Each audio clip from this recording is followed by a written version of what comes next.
Paul Newman dejó una marca imborrable en Hollywood, pero su verdadero legado reside en sus hijos. Fue el chico de oro de Hollywood, un hombre cuyo rostro por sí solo podía llenar salas de cine. Pero detrás de ese encanto sin esfuerzo y de su legado filantrópico, se escondía un hombre complicado, que pocos llegaron a conocer de verdad. Paul Newman no era solo el actor, el corredor, el activista o el esposo. También fue un padre atormentado, un hombre en guerra consigo mismo, y si le preguntas a quienes más lo conocieron, alguien que pudo haber sido traicionado después de su muerte. ¿Qué parte de la vida de Paul estuvo oculta al público durante tanto tiempo? ¿Y por qué sus propias hijas se vieron envueltas en una demanda caótica contra su fundación benéfica? Esta es la cara de Paul Newman que Hollywood nunca te mostró. Y una vez que escuches lo que revelaron sus hijas, nunca volverás a verlo de la misma manera. La vida temprana de Paul y su camino hacia la fama. Paul Leonard Newman nació el 26 de enero de 1925 y creció en el tranquilo suburbio de Shaker Heights, Ohio. Su madre, Teresa, era una católica húngara que amaba las artes y el teatro. Su padre, Arthur, era dueño de una tienda de artículos deportivos exitosa y provenía de una familia judía. Aunque la familia tenía una situación financiera razonablemente cómoda, la infancia de Newman no estuvo marcada por los lujos que más tarde se asociarían con su nombre. Su niñez no fue extraordinaria. Él mismo admitió una vez que creció con una fuerte ética de trabajo, pero con muy poca dirección. Aprendió a ser terco y disciplinado, cualidades que serían fundamentales para su éxito posterior. A los 7 años, Newman desarrolló un gran amor por la actuación y comenzó a participar en obras escolares. Sin embargo, aún no sabía qué quería para su vida. Después de graduarse de la escuela secundaria, se matriculó en la Universidad de Ohio, pero pronto fue reclutado para servir durante la Segunda Guerra Mundial. Como muchos jóvenes de su generación, se alistó en la Marina de los Estados Unidos en 1943 y se formó como operador de radio y artillero. Esperaba convertirse en piloto, pero esa ambición se truncó tras una evaluación física que reveló que era daltónico. Esa condición le impidió participar en misiones de combate aéreo. Irónicamente, esa misma limitación pudo haberle salvado la vida, ya que el avión al que debía abordar fue reasignado en el último minuto debido a su daltonismo. Esa aeronave fue atacada posteriormente y no hubo sobrevivientes. Newman llevaría en silencio ese escape milagroso el resto de su vida. Aunque nunca vio combate directo, sirvió con honor en el Pacífico, operando a bordo de bombarderos torpederos y apoyando misiones navales. Cuando terminó la guerra, Newman volvió a la vida civil con un sentido de propósito más claro. Regresó a los estudios, primero en Kenyon College en Ohio y luego en la Escuela de Drama de Yale. Finalmente se inscribió en el Actors Studio en Nueva York, lo que cambiaría por completo el rumbo de su carrera.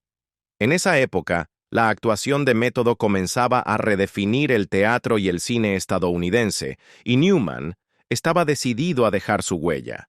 Pero el camino hacia la fama no fue fácil. Sus primeros años en Hollywood estuvieron marcados por encasillamientos y oportunidades limitadas. Los agentes de casting no sabían muy bien qué hacer con él. Sus ojos azules y su atractivo físico lo llevaron a papeles superficiales. Su apariencia llamaba la atención, pero también lo encasillaba. A veces lo veían como un sustituto de James Dean o Marlon Brando, algo que le frustraba profundamente porque creía tener mucho más que ofrecer que simplemente interpretar a hombres apuestos y melancólicos.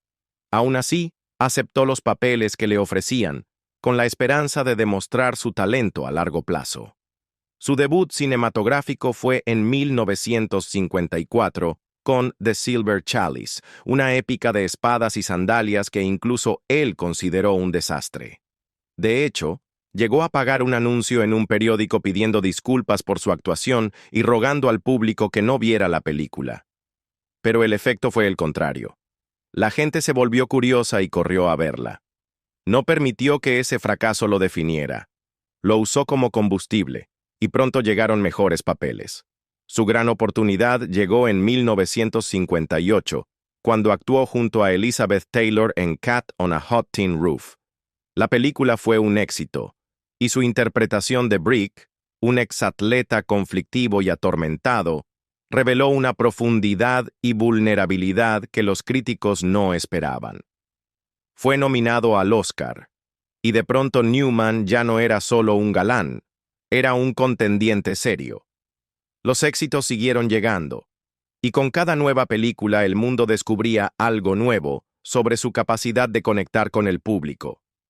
Podía interpretar personajes defectuosos, rebeldes o moralmente ambiguos sin perder la empatía del espectador. Esa cualidad rara lo distinguía en una industria llena de actores que solo buscaban ser héroes. Newman tenía la capacidad de hacerte apoyar al desvalido, incluso cuando ese desvalido estaba profundamente atormentado. Pero el legado de Paul Newman no se construyó solo en la pantalla. Fue uno de los pocos íconos de Hollywood que parecía estar tan comprometido con la vida fuera de cámara como con el mundo del entretenimiento. En 1982, fundó Newman's Own, una empresa de alimentos que comenzó con recetas de aderezos para ensaladas que había desarrollado en casa.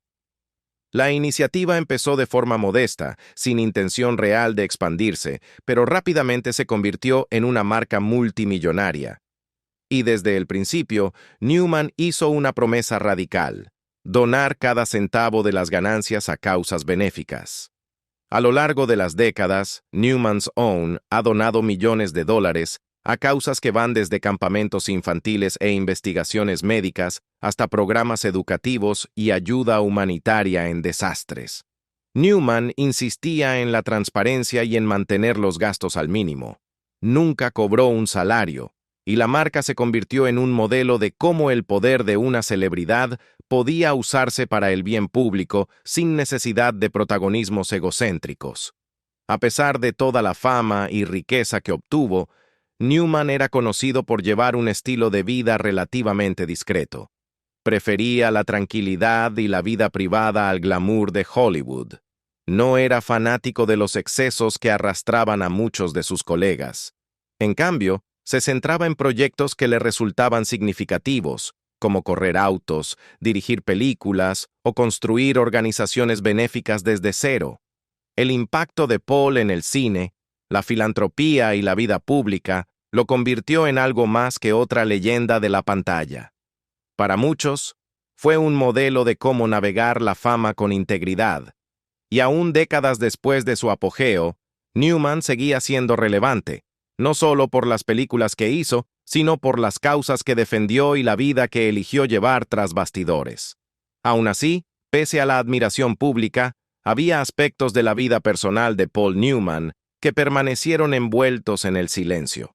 Sus relaciones privadas, especialmente su matrimonio, fueron objeto de muchas especulaciones a lo largo de los años. Los rumores iban y venían, pero Newman nunca los alimentó. Creía que algunas cosas debían seguir siendo privadas, y protegía a su familia del escrutinio siempre que podía. Por eso, la mayoría nunca comprendió del todo su experiencia con el amor, la lealtad y una relación que, hasta hoy, sigue generando conversación. La vida amorosa y los matrimonios de Paul. Desde afuera, la vida amorosa de Paul Newman parecía un romance perfecto de Hollywood, lleno de encanto, clase y profunda devoción. Pero detrás del telón había capas de complejidad, dolor silencioso y luchas privadas. Lo que muchos no saben es que, antes de que Joanne Woodward se convirtiera en el gran amor de su vida, Paul Newman ya había estado casado con otra mujer. Su nombre era Jacqueline Witt y conoció a Paul cuando aún era estudiante universitaria. Se casaron en 1949. Ambos eran jóvenes e inseguros, pero estaban decididos a sacar adelante la relación. Tuvieron 3 hijos, Scott, Susan y Stephanie. En muchos aspectos, fue un matrimonio de circunstancias, basado en la urgencia de tiempos de guerra, la necesidad de estabilidad y un sentido compartido del deber, más que en la pasión romántica.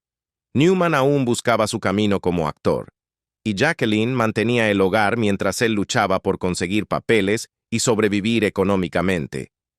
Pero a medida que la estrella de Paul comenzó a ascender, las grietas en la relación se hicieron evidentes. Las exigencias de Hollywood, su cambio de identidad y una nueva e innegable atracción en el set de una obra de Broadway lo cambiaron todo. Cuando Paul Newman conoció a Joanne Woodward, algo se transformó. Tuvieron una conexión instantánea que no se desvaneció después de una película. No era solo admiración, era un vínculo profundo que ninguno podía negar. Actuaron juntos en Picnic en Broadway, y aunque su relación no comenzó de inmediato, el lazo se formó rápidamente. Una vez que Newman se divorció de Jacqueline en 1958, se casó con Joanne ese mismo año. Los medios los retrataron como la pareja dorada de Hollywood. Ambos eran talentosos, elegantes y estaban locamente enamorados. Y durante muchos años, esa imagen prevaleció. Joanne no era solo su esposa, era su musa y su defensora más leal. La pareja crió a 3 hijas, Eleanor, Melissa y Claire. Vivían parcialmente en Connecticut, lejos de los reflectores de Hollywood, y parecían haber construido conscientemente una vida enfocada en la familia, el arte y el respeto mutuo. Aún así, como todo matrimonio real, y más uno bajo la presión constante de la fama, tuvo sus momentos difíciles.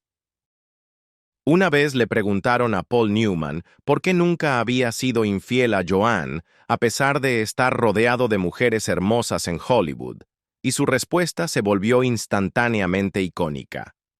¿Por qué salir a buscar una hamburguesa si tienes un filete en casa? La frase fue pensada como un cumplido, pero, según se dice, Joanne Woodward la detestaba. Para ella, reducía su relación profunda, compleja y con alma, a una comparación con carne. En una ocasión dijo, «Cada vez que escucho esa frase quiero gritar».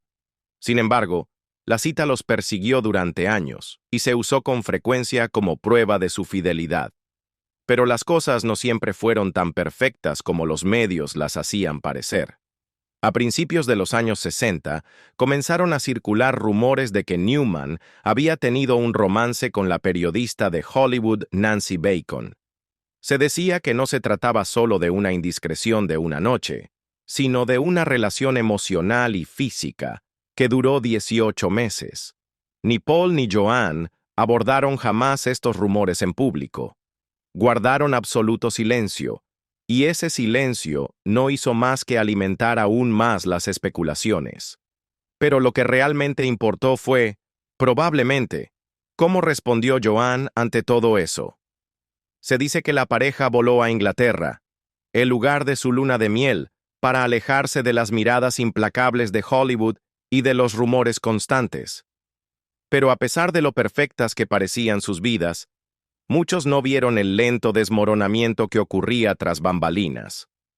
Paul Newman era encantador, brillante y generoso, pero también cargaba con luchas internas que afectaron profundamente no solo a él, sino también a su familia. Las luchas personales de Paul. Es fácil mirar la vida de Paul Newman y ver solo las victorias, el Oscar, el matrimonio devoto, la filantropía exitosa. Pero lo que el mundo veía era, a menudo, solo la superficie pulida. Debajo de todo eso, Newman lidiaba con sombras que rara vez llegaban a los titulares y batallas privadas que la fama no podía solucionar. Ese era el lado de Paul Newman que muy pocos llegaron a presenciar, el que mantenía tras el telón incluso para los más cercanos a él. Una de las luchas constantes de Newman fue encontrar el equilibrio imposible entre su carrera y su familia. La fama puede ser muy difícil de manejar, y Newman fue uno de los nombres más grandes durante los años 60 y 70. Pero con cada película venían los rodajes largos, las noches interminables, la atención de los medios y los constantes viajes. y en casa lo esperaban Joanne Woodward y sus hijos. Newman era un padre profundamente devoto cuando estaba presente, pero la fama a veces no te deja tiempo para estarlo. Él mismo confesó que se perdió muchas de las pequeñas cosas: funciones escolares, cenas familiares, desamores adolescentes, todo porque estaba filmando o inmerso en trabajo caritativo. Dijo: podría haber sido más constante con mis hijos.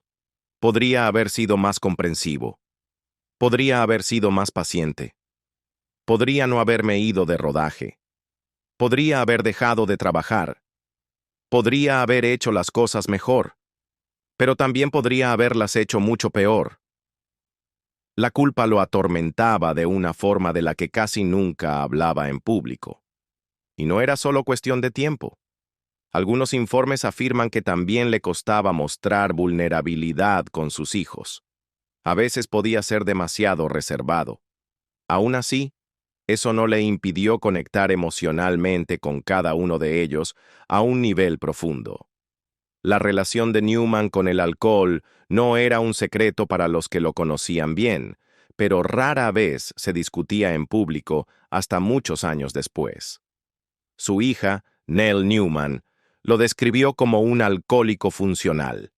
Podía quedarse inconsciente por la noche y aún así estar perfectamente preparado para un día productivo a la mañana siguiente. Paul bebía mucho en el punto más alto de su fama, en parte para lidiar con la presión. Tal vez porque era lo que muchos en Hollywood hacían, pero eso tuvo un costo alto en su vida y sus relaciones. Se decía que lo volvía emocionalmente distante. Joanne Woodward, muchas veces, soportaba el peso de ello. Largos silencios, cambios de humor y el desgaste gradual que el consumo excesivo de alcohol trae a un hogar. Algunos dicen que amenazó con dejarlo más de una vez, especialmente en los años 70, cuando el consumo de Newman alcanzó su punto máximo. Con el tiempo, logró detenerse. Redujo su consumo y encontró estabilidad en otras pasiones, como las carreras, la filantropía y la familia. Pero el daño ya estaba hecho. Algunas relaciones nunca se recuperaron del todo, y algunos remordimientos se quedaron pegados a sus costillas. Tal vez nada atormentó tanto a Paul Newman como la muerte de su hijo Scott, el mayor de su primer matrimonio con Jacqueline Witte. Scott era un joven talentoso pero con muchos conflictos, que vivía bajo la sombra abrumadora de su padre. Intentó actuar e incluso apareció en algunas películas, pero nunca logró encontrar su lugar. Amigos dicen que luchaba contra la depresión, la falta de identidad y el peso insoportable de ser el hijo de Paul Newman. En 1978, con apenas 28 años, Scott murió de una sobredosis de varias sustancias, y la noticia destrozó a Newman. El dolor era demasiado crudo, demasiado profundo. En honor a Scott, fundó el Scott Newman Center, una organización sin fines de lucro dedicada a educar a los jóvenes sobre el abuso de sustancias y la prevención. No fue solo un gesto conmemorativo, se convirtió en una misión personal. Newman invirtió recursos, tiempo y corazón en el centro, intentando evitar que otros padres pasaran por lo mismo. En privado, cargaba con una culpa inmensa por la muerte de Scott. Quienes lo conocían decían que se culpaba por no haber estado más presente, por no haber visto las señales, por no haber sabido cómo ayudar. Ese duelo nunca se fue. Solo se instaló en él como un dolor permanente. En una entrevista dijo: muchas veces me he arrodillado y le he pedido perdón a Scott. Pido perdón por esa parte de mí que proporcionó el impulso para su propia destrucción. Incluso en sus últimos años, Paul Newman siguió siendo ferozmente reservado. Así que cuando fue diagnosticado con cáncer de pulmón en 2006, no hizo pública la noticia. Se retiró silenciosamente de la vida pública, hizo las paces con sus decisiones y comenzó a prepararse para lo inevitable. Para un hombre que había vivido gran parte de su vida bajo los reflectores, el capítulo final de Newman estuvo definido por el silencio. Pasó más tiempo con Joanne, sus hijos y amigos cercanos, en su hogar de Connecticut.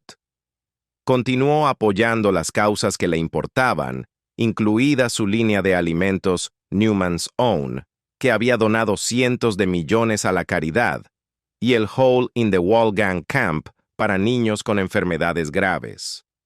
Incluso cuando su cuerpo se debilitaba, se negó a encerrarse en sí mismo. El 26 de septiembre de 2008, Paul Newman falleció a los 83 años, y la pérdida desgarradora resonó en todo el mundo.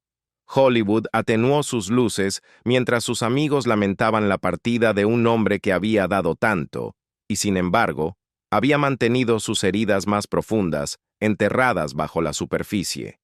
Joanne, su compañera de más de 50 años, estaba, según se dijo, devastada pero serena, tal como había sido siempre a lo largo de su vida juntos. Newman dejó este mundo en sus propios términos, pero lo que dejó atrás fue todo menos simple. Como ocurre con muchas leyendas, el final de su vida marcó el comienzo de un nuevo capítulo lleno de tensión, disputas legales y especulación pública. Las controversias después de su muerte, Paul Newman pasó toda su vida cultivando un legado basado en la integridad, la generosidad y una fuerza silenciosa. No perseguía escándalos, no alimentaba a la prensa y nunca permitió que la fama eclipsara sus valores. Pero en un giro del destino que nadie podría haber anticipado. Fue solo después de su muerte que comenzó la verdadera tormenta. El hombre que vivió con tanta humildad, que donó cientos de millones y no pidió nada a cambio, se convirtió en el centro de disputas legales, tensiones familiares y debates públicos intensos. Y sorprendentemente, quienes lideraban la ofensiva eran sus propias hijas. Resulta que mantener intacto el legado de una leyenda es más fácil decirlo que hacerlo. En el centro de la mayor controversia póstuma estaba precisamente la fundación benéfica en la que Newman había volcado su corazón. Newman's Own Foundation. Fundada en 1982 como una modesta empresa de alimentos que donaba el 100% de sus ganancias a causas sociales, Newman's Own se convirtió en una de las marcas filantrópicas más reconocidas del mundo. Paul la empezó como una broma, embotellando su aderezo casero y pegando su rostro en la etiqueta. Pero el impacto fue cualquier cosa menos un chiste. Cuando falleció en 2008, la fundación ya había donado millones de dólares a causas en todo el mundo. Pero en 2022, todo cambió cuando sus hijas, Susan y Nell, demandaron a la fundación, alegando que la organización se había desviado de la visión original de su padre. Acusaron a la junta directiva de haber reducido las donaciones anuales a sus organizaciones vinculadas de $400,000 a solo $200,000 y afirmaron que aspectos fundamentales de las intenciones filantrópicas de Newman estaban siendo ignorados, modificados o borrados por completo. La demanda, que solicitaba más de $1,600,000 en compensación, afirmaba: los años desde la muerte del señor Newman consisten en un patrón largo y constante de desprecio por parte de quienes tienen el control, tanto de las intenciones específicas como de las instrucciones del señor Newman, acompañado de mala gestión, escándalos y prácticas cuestionables. Nell y Susan sostenían que su padre había dejado instrucciones explícitas para continuar apoyando las causas que él valoraba, incluyendo darles voz a sus hijas para dirigir esos fondos. La fundación, por su parte, respondió con firmeza. Sus abogados argumentaron que Paul Newman había dejado claro que no quería que la fundación fuera una empresa familiar. Insistieron en que el plan testamentario dejaba la autoridad final en manos del Consejo de Administración, no de sus hijos, y que la demanda distorsionaba tanto sus deseos legales como filantrópicos. El caso fue finalmente desestimado por el tribunal, pero no antes de encender un debate público mucho más amplio. ¿La fundación seguía siendo fiel a los valores de Newman?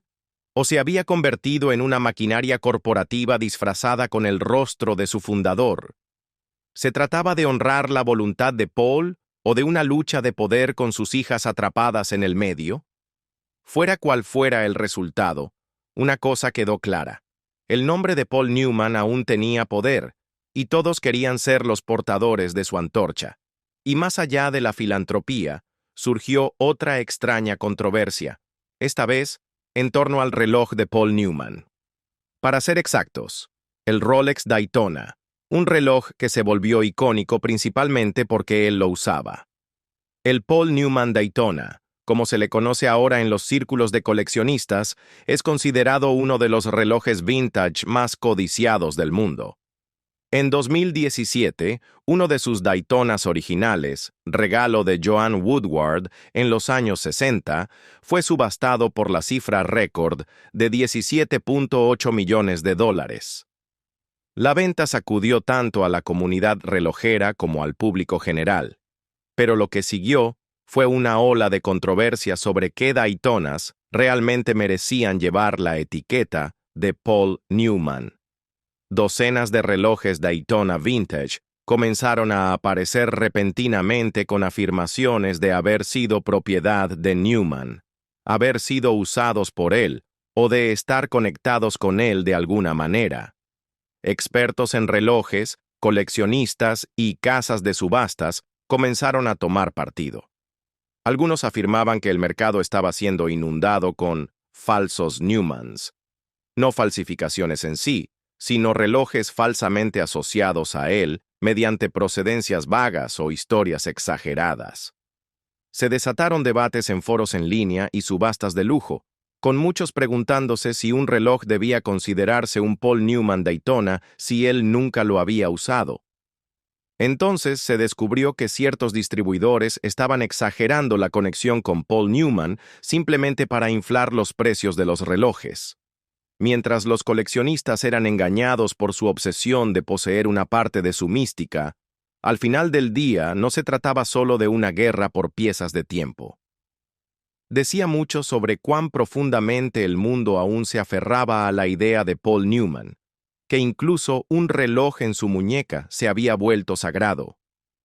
Tanto la demanda judicial como el debate sobre el Rolex revelaron una verdad contundente. El nombre de Paul Newman todavía tiene un peso increíble. Pero con ese peso vinieron las complicaciones del dinero, la memoria y la interpretación. Y aún quedaba un último giro. Porque eventualmente sus hijas comenzaron a hablar abiertamente sobre quién fue realmente su padre detrás de las luces y las cámaras. Y lo que revelaron fue una versión de Paul Newman tan complicada como querida. ¿Quién era Paul Newman a puerta cerrada? Para la mayoría del mundo, Paul Newman era el chico de oro de Hollywood, un galán de ojos azules, un actor ganador del Oscar, piloto de carreras y filántropo que donó su fortuna sin pedir aplausos. Pero para sus hijas, particularmente Melissa y Nell Newman, él era algo completamente diferente. En los últimos años, ambas mujeres han comenzado a levantar el telón sobre el hombre que conocieron más allá de la imagen pública. A través de fotografías, reflexiones personales y obras publicadas, han ofrecido una mirada sin filtros al mundo interior de Paul Newman, lleno de contradicciones, complejidad, ternura y dolor. Y al hacerlo, han transformado la forma en que el público comprende a uno de los íconos más queridos de América. En 2022, Melissa Newman, la segunda de las 3 hijas de Paul y Joanne, publicó un tributo profundamente personal y poco convencional a su padre titulado Head Over Heels, Joanne Woodward and Paul Newman, A Love Affair in Words and Pictures. No era una biografía tradicional, era más bien un álbum de recuerdos, lleno de notas escritas a mano, reflexiones íntimas y fotos familiares nunca vistas, que capturaban a los Newman no como leyendas, sino como una pareja con toda su humanidad cotidiana. Pero a diferencia de los medios, Melissa no pintó su matrimonio como perfecto. De hecho, fue refrescantemente honesta sobre su complejidad. Lo describió como complicado, pero profundamente amoroso. Fue una relación que perduró no porque fuera fácil, sino porque estaba basada en algo genuinamente inquebrantable.